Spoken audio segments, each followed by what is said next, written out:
Do you remember after the Black Lives Matter riots of 2020 and the subsequent critical race theory cultural revolution that swept all of America and even Britain and Europe's institutions, the Smithsonian posted this chart which said that being on time, speaking English, and taking personal responsibility is white supremacy? It turns out they might have been right. Because if you just ask African people about their culture, the future is not a concept. Long-term planning, not a concept. Personal responsibility, not a concept. And so we need to understand how these people think if they are in our civilizations and if our governments, against our wishes, keep bringing more of them in. Because you have to understand that, without being cruel, if you input a foreign culture with such alien understandings of things like time and planning for the future into your civilization, you don't get the same civilization at the end of it, even if they're perfectly nice people.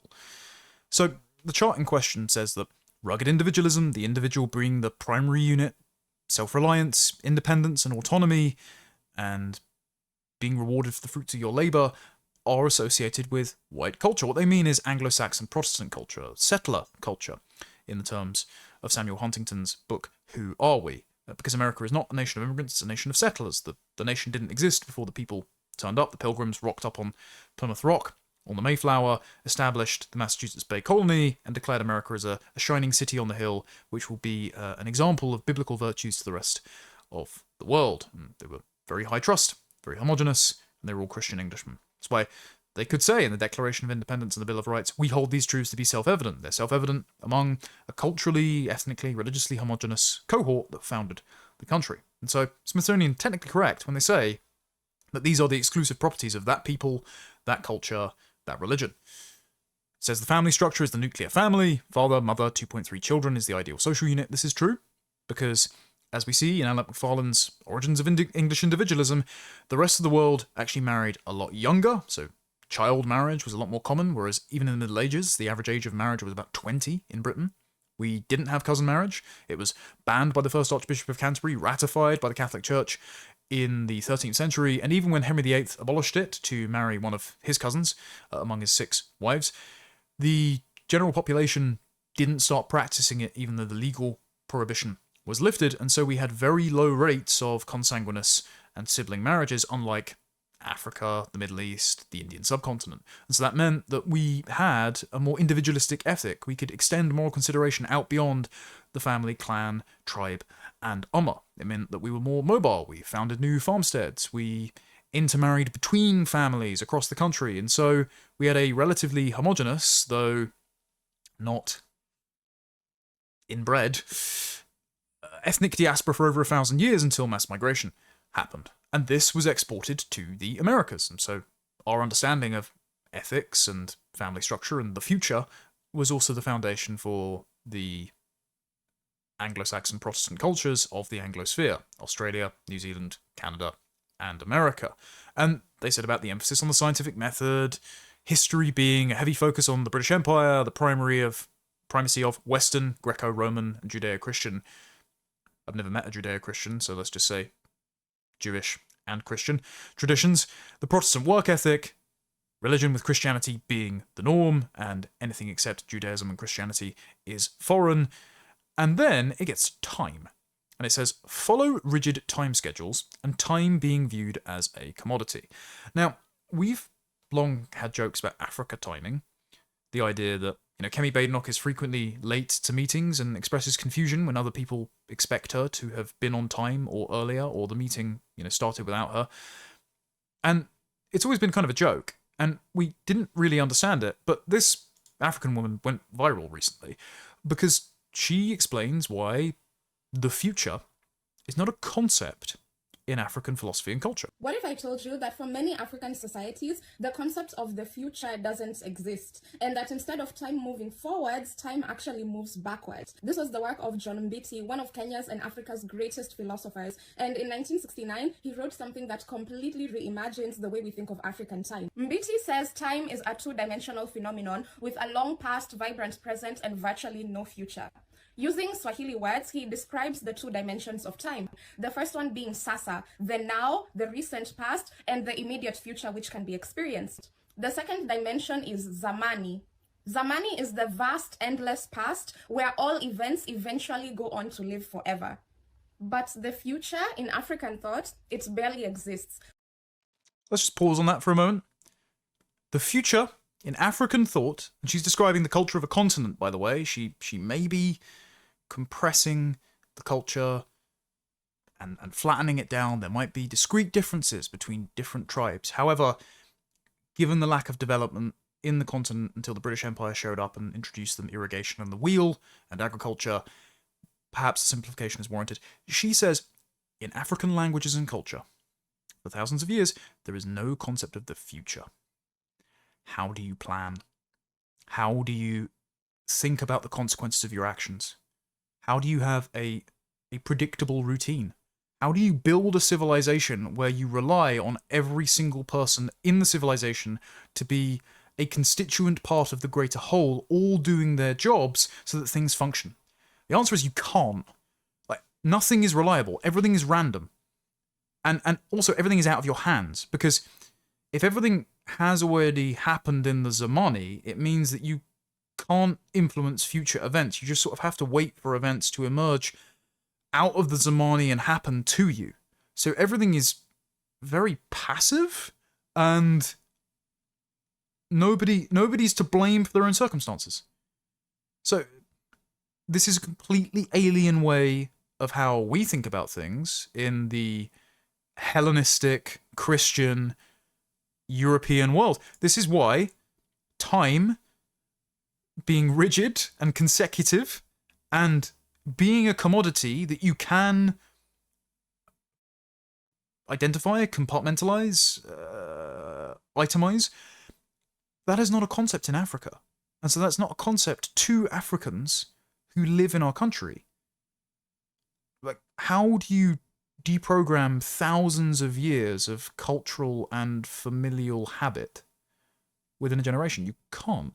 So of course that's going to have an impact on people if they move from Africa and just operate off of factory settings in Europe and America.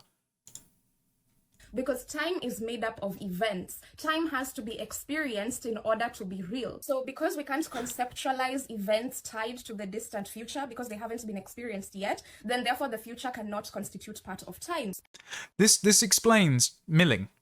This explains why men from the Horn of Africa just sit around on benches barefoot in the middle of the day, thanks to the Boris wave, because they're literally waiting for life to happen to them. Like, we just don't operate like this as Europeans. It's a completely different world to us. And hey, look, fine, I'm not a cultural relativist. I think ours is far better, as shown by the level of civilizational flourishing we were capable of before we intermixed with these inferior cultures. But if they want to pretend that the future doesn't exist and everything's just in the Zamani, that's fine. They can do that over there.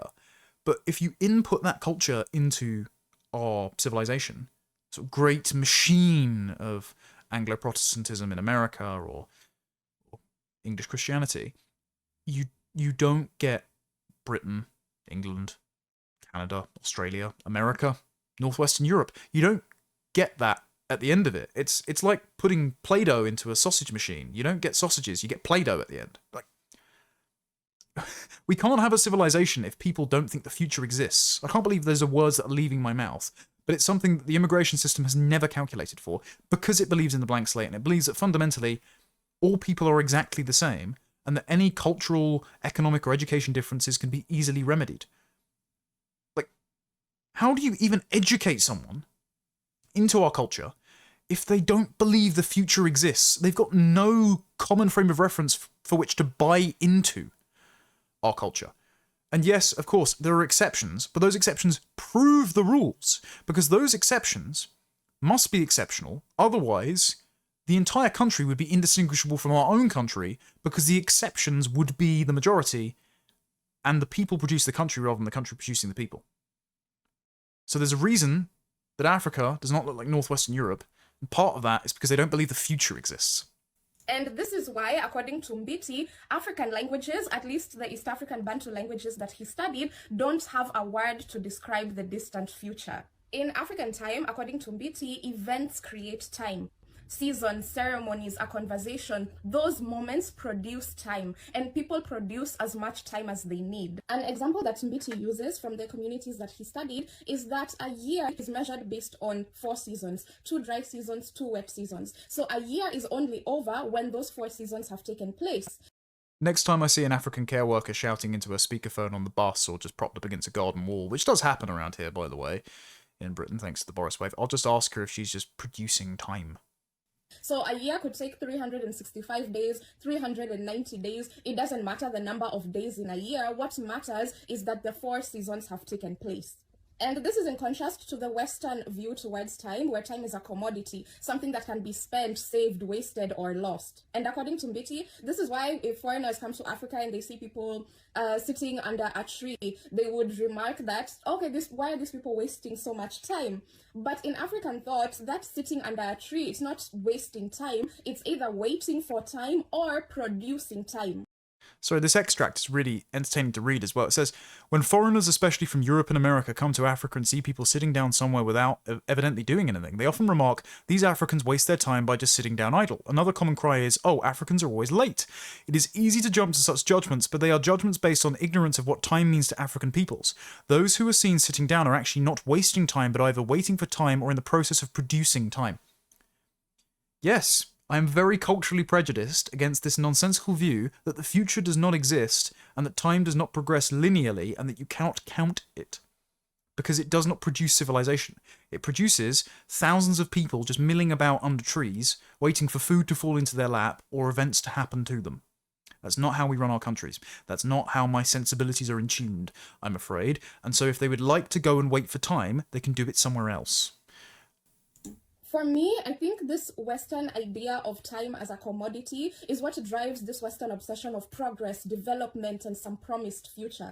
No, look, I agree, progress is a myth, but that's because the view of the linear progression of history has been dislocated from both the Christian conception of history, which means that we move inexorably towards a day of judgment, and so you have to live as if you know not the hour nor the day when you will be judged, therefore you should always be virtuous, productive, reverent, and serve worthy dependents, and the Greek view of cyclical history, which is not incompatible with the Christian linear view, by the way, in that the fallen human world and the political world goes in cycles. Things like Polybius's idea of you start with a monarchy, it falls into oligarchy, it then falls into democracy, and then falls into mob rule, anarchy, and so to rescue someone from the anarchy and the collapse of a civilization, they install a dictator or a monarch again, and the cycle begins anew. Strauss-Howe's fourth generational turning idea is also very similar. This is not a thing in African thought. The entire future is unpredictable. Things just happen. They appear from the Zamani as if summoned. Like, it's like history itself as a spawn point. How do you share a civilization with that perspective? Again, she seems like a perfectly nice and well-read woman. I don't have any hostility towards her. I just think this idea is mad, and it doesn't produce my civilization if you keep battery farming foreigners in Britain who think that time doesn't exist. So yeah, Smithsonian was right. Time being a linear progression is a property of white European, Christian, Protestant cultures. So remember when we said this is white supremacy? And they said this is white supremacy, and we said that's racist. Turns out it's just accurate, according to Africans themselves. And this difference shapes everything, from politics, economics, to how we live our daily lives. I believe her.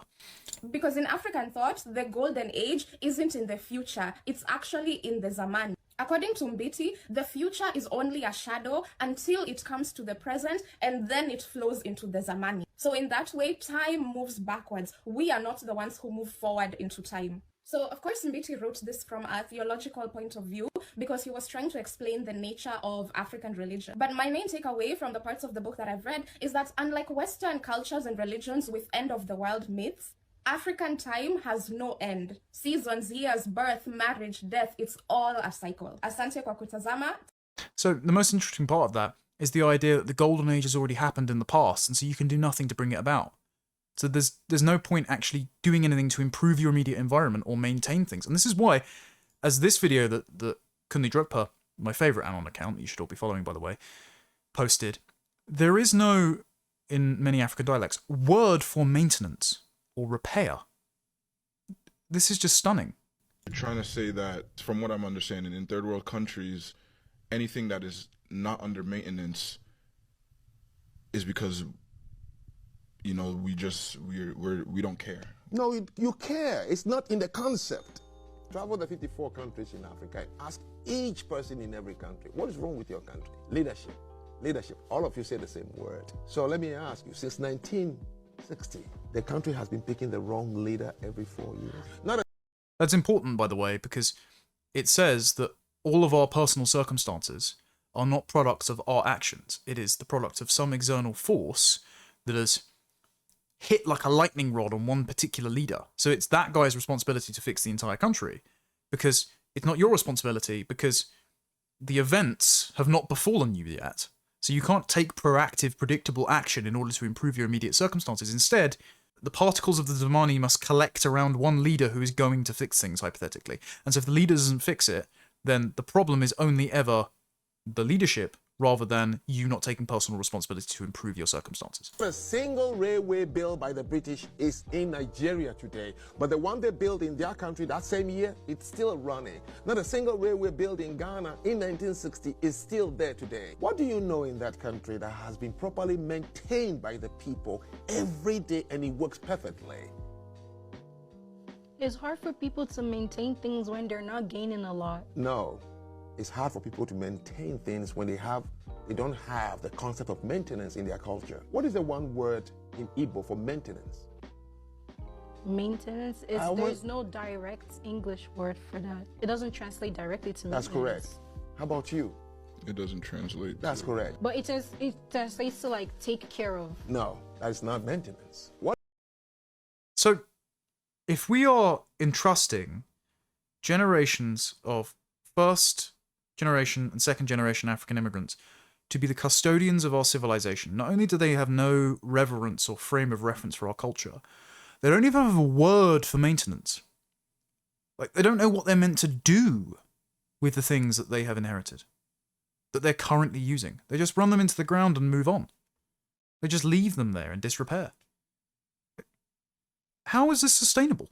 It's not. And by the way, the reason I'm saying all this is because the birth rate trends that we have show that there's only going to be like 4 countries in Africa and 2 in Asia that are going to have above replacement birth rates by 2100.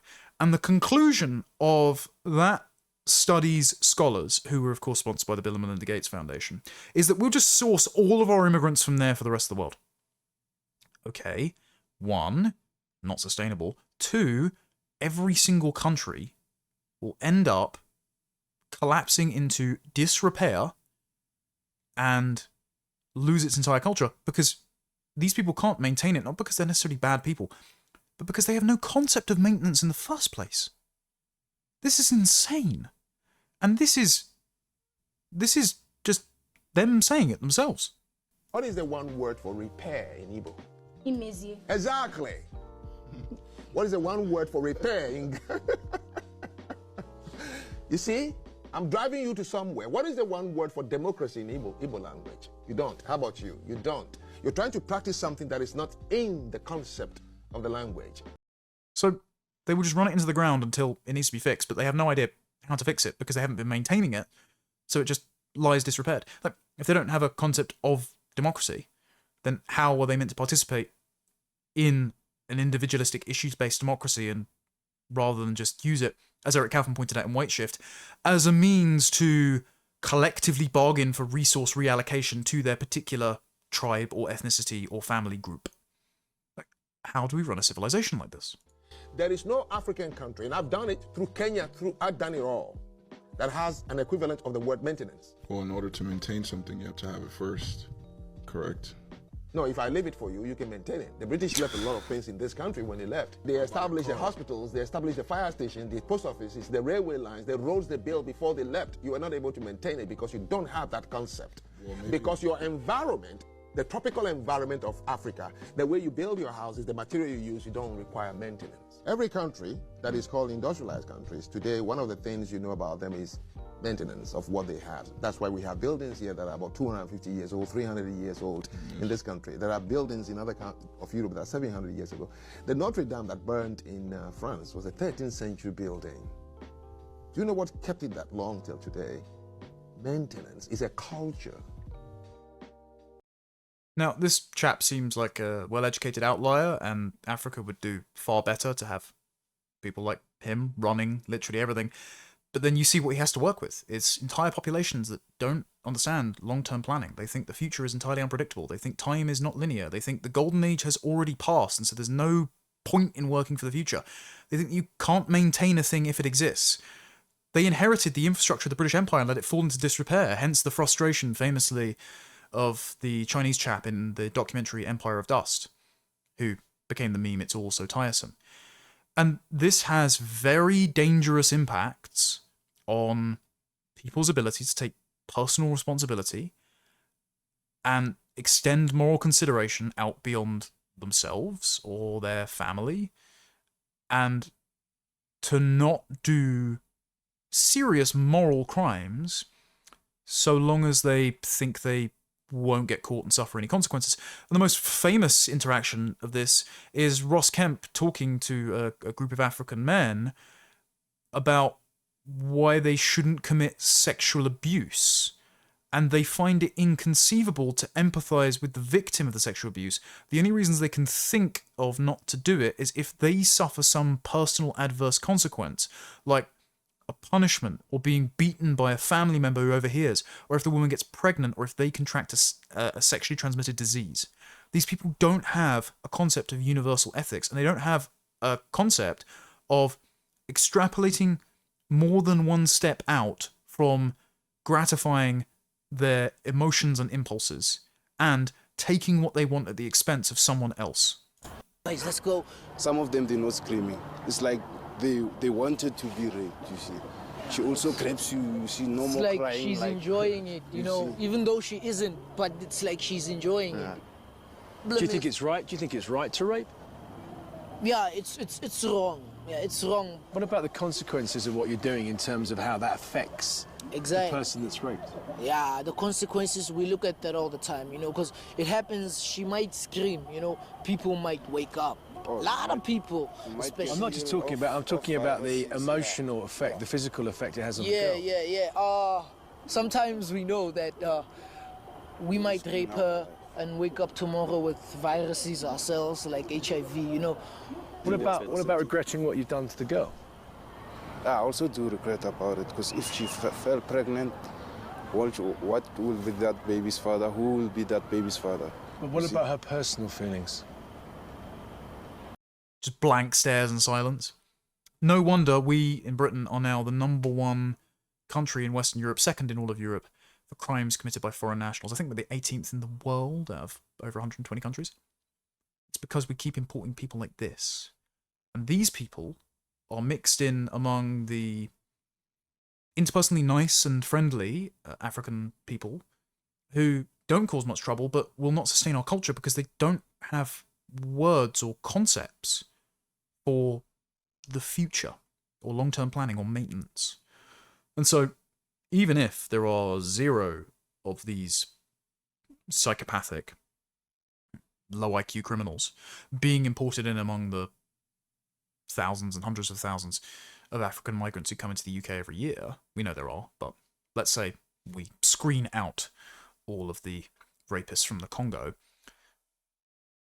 these people still aren't going to maintain our civilizations. And so we have to understand how Africa and the broader third world thinks, because if we don't do something soon to encourage them all to leave, our civilization is going to fall into disrepair and they're not going to know how to put it back together again.